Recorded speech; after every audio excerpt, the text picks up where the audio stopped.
नमस्कार, मी प्रियाज रेसिपी मराठीमध्ये तुमचे मनापासून स्वागत। आज आपण शेवग्याच्या शेंगाची सुकी भाजी कशी बनवायची पाहणार आहोत। ही खायला तर इतके भन्नाट अशी लागते ना आणि बनवायला पण खूप सोपी आहे। वेळ न घालवता चला तर मग स्टार्ट करूया आज आपल्या छानशा रेसिपीला। शेंगाची भाजी बनवण्यासाठी इथे सर्वप्रथम भाजीसाठी लागणारा मसाला तयार करून घेऊ। यासाठी इथे मी पॅन मध्ये 2 चमचे तेल घेतले आहे। आता मसाला बनवण्यासाठी काय काय साहित्य लागते हे पाहू।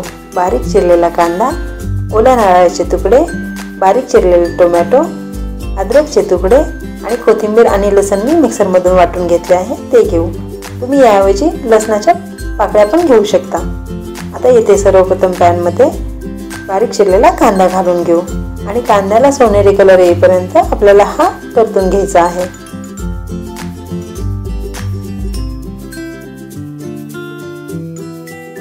कांदा आपल्याला 4 ते 5 मिनिट लो टू मीडियम हीटवर परतून घ्यायचा आहे। हाय हीटवर नाही परतायचा, त्यामुळे काय होतं ना कांदा पटकन लाल होतो किंवा तो करपू शकतो। त्यामुळे लो टू मीडियम हीटवरच आपल्याला परतून घ्यायचा आहे।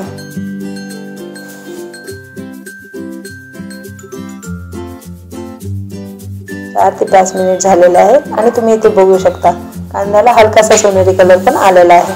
आता हा आपण काढून घेऊ।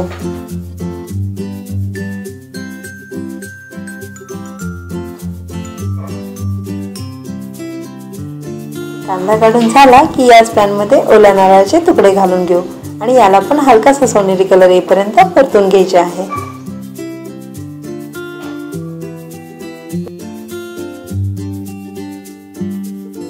तुमच्याकडे जर ओला नारळ अवेलेबल नसेल तर तुम्ही याऐवजी सुक्या खोबऱ्याचा कीस पण घेऊ शकता आणि कीस घेताना तो फक्त हलका 2 ते 3 मिनिट पॅन मध्ये भाजून घ्यायचा। त्याला तेलात परतायची गरज नाही।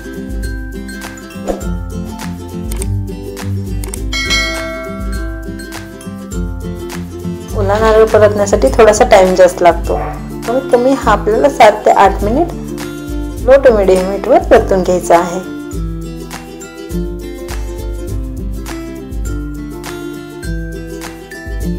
साधारण 7 ते 8 मिनिट मी हे नारळाचे तुकडे परतून घेतले आहेत आणि तुम्ही इथे बघू शकता याला हलकासा सोनेरी कलर आला आहे। आता हे आपण काढून घेऊ। आता याच पॅन मध्ये आपल्याला टोमॅटो आणि अद्रकचे तुकडे घालून घ्यायचे आहेत आणि टोमॅटो मऊ होईपर्यंत आपल्याला परतून घ्यायचे आहे।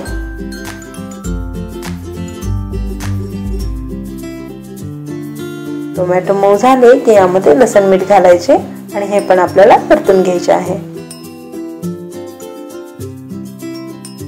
आता गॅस बंद करून घेऊ आणि टोमॅटो यामधून काढून घेऊ। आता हे सर्व साहित्य आपल्याला थंड करायला साईडला ठेवून द्यायचे आहे। साहित्य थंड होत आहे तोपर्यंत शेंगा शिजवून घेऊ। यासाठी एका कढईमध्ये मी पाणी गरम करायला ठेवले आहे। आता यामध्ये 1 चमचा हळद घालून घेऊ, चवीनुसार मीठ, हे चमच्याने व्यवस्थित असे एकजीव करून घ्यायचे आणि या पाण्याला आपल्याला 1 उकळी काढून घ्यायची आहे। पाण्याला उकळी आली की यामध्ये शेंगा घालून घेऊ। इथे मी शेंगाची साल काढून त्याची काप करून घेतले आहेत आणि त्या शेंगा स्वच्छ अशा धुवून घेतल्या आहेत। आता हे पाण्यामध्ये घालून घ्यायचे। शेंगा पाण्यात घालत असताना अगदी हळूवारपणे घालायच्या, नाहीतर काय होतं ना उकळलेले पाणी असते ते आपल्या हातावर येऊ शकते। त्यामुळे इथे आपण काळजी घ्यायची आहे। आता यावरती झाकण ठेवायचे आणि 10 ते 15 मिनिट लो हीटवर आपल्याला शेंग शिजवून घ्यायची आहे। शेंग शिजवत असताना अधूनमधून झाकण काढून बघायचे। आपल्याला 100% शेंग नाही शिजवून घ्यायची, 75% शिजवून घ्यायची आहे। त्यामुळे अधूनमधून आपल्याला चेक करायचे की शेंग शिजली का नाही। शेंग पूर्णपणे मऊ होईपर्यंत का नाही शिजवायची हे व्हिडिओमध्ये मी पुढे तुम्हाला सांगणारच आहे। इथे 15 ते 20 मिनिट झालेले आहेत आणि शेंगा पण शिजल्या आहेत। यातील मी तुम्हाला एक शेंग तोडून पण दाखवते। हे बघा, मी तोडल्यानंतर ती पटकन अशी तुटत नाही, याचा अर्थ मी 75% शेंग शिजवून घेतली आहे। आता आपण जे फ्राय करून ठेवलेले साहित्य आहे ते पण थंड झाले आहे। आता ते एका मिक्सरच्या भांड्यात घालायचे आणि याची अगदी बारीक अशी पेस्ट करून घ्यायची। जेवढी बारीक पेस्ट बनवाल ना तेवढी भाजी आपली मिळून येते। त्यामुळे पेस्ट बनवत असताना ती अगदी बारीक बनवून घ्यायची। ही टिप्स तुम्ही इथे लक्षात ठेवा। मी एकदा हे मिक्सरमधून फिरवले आहे, तरी पण हे अगदी बारीक होत नाही, त्यामुळे मी इथे 2 चमचे पाणी टाकणार आहे आणि आणखी एक वेळेस हे मिक्सरमधून व्यवस्थित असे फिरवून घेणार आहे। तुम्ही इथे बघू शकता मी अगदी बारीक अशी याची पेस्ट बनवून घेतली आहे। आता याच पॅनमध्ये मी 2 चमचे आणखी तेल गरम करून घेणार आहे। तेल गरम झाले की यामध्ये मोहरी घालून घेऊ। मोहरी व्यवस्थित तडतडली की जिरे व्यवस्थित फुलले की यामध्ये बनवलेली पेस्ट घालून घेऊ। भाजीला जेवढा तडका छान बसेल ना तेवढी भाजी टेस्टी बनते। इथे मी तेलामध्ये सर्व पेस्ट काढून घेतली आहे। आता ही पेस्ट 1 ते 2 मिनिट परतून घ्यायची आहे।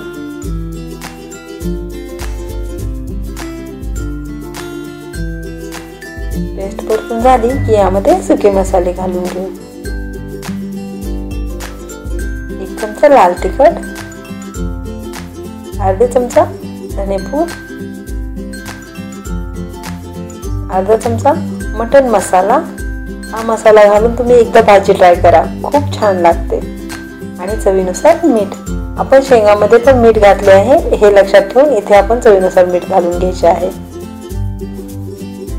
हे सर्व व्यवस्थित असे एकजीव करून 2 ते 3 मिनिट परतून घेऊ।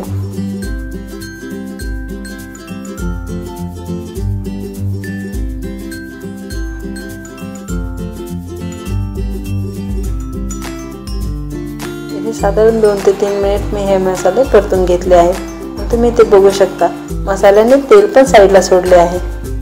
आता यामध्ये शेंगा शिजलेले घालून घेऊ। मी इथे जे शेंगा शिजवलेले पाणी आहे ना ते साईडला काढून घेतले आहे आणि फक्त शेंगा यामध्ये घालून घेतले आहेत। इथे शेंगा हलवत असताना अगदी हलक्या हाताने आपण हलवून घ्यायचे आहे।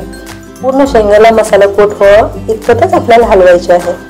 मी तुम्हाला मगाशी सांगितलं होतं ना शेंग फक्त 75% शिजवून घ्यायची, ते यासाठी।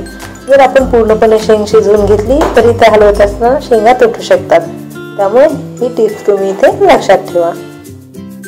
आणि आता हे मसाल्यामध्ये कोट झाल्यानंतर आणखी 2 ते 3 मिनिट फक्त ही शेंग आपल्याला शिजवून घ्यायची आहे। 2 ते 3 मिनिट झालेले आहे आणि तुम्ही ते बघू शकता आपली सुकी शेवग्याच्या शेंगाची भाजी तयार झाली आहे। आता गॅस बंद करून घेऊ आणि जे शेंगा शिजवलेले पाणी होते ना ते वेस्ट न करता अशा पद्धतीने मी त्याचे सूप बनवणार आहे। ही आपली नेक्स्ट रेसिपी असणार। हे सूप खूप पौष्टिक असते। तुम्हाला जर माझा हातचा व्हिडिओ आवडला असेल तर माझ्या चॅनलला लाईक करा, शेअर करा आणि अशाच नवनवीन रेसिपीसाठी माझ्या चॅनलला सबस्क्राईब करायला विसरू नका। तुमच्या काही कमेंट असतील तर मला नक्की कळवा। तुम्ही हे आजचा व्हिडिओ पूर्ण बघितल्याबद्दल तुमचे मनापासून आभार। चला तर मग भेटूया अशा छान छान रेसिपीमध्ये। तोपर्यंत धन्यवाद।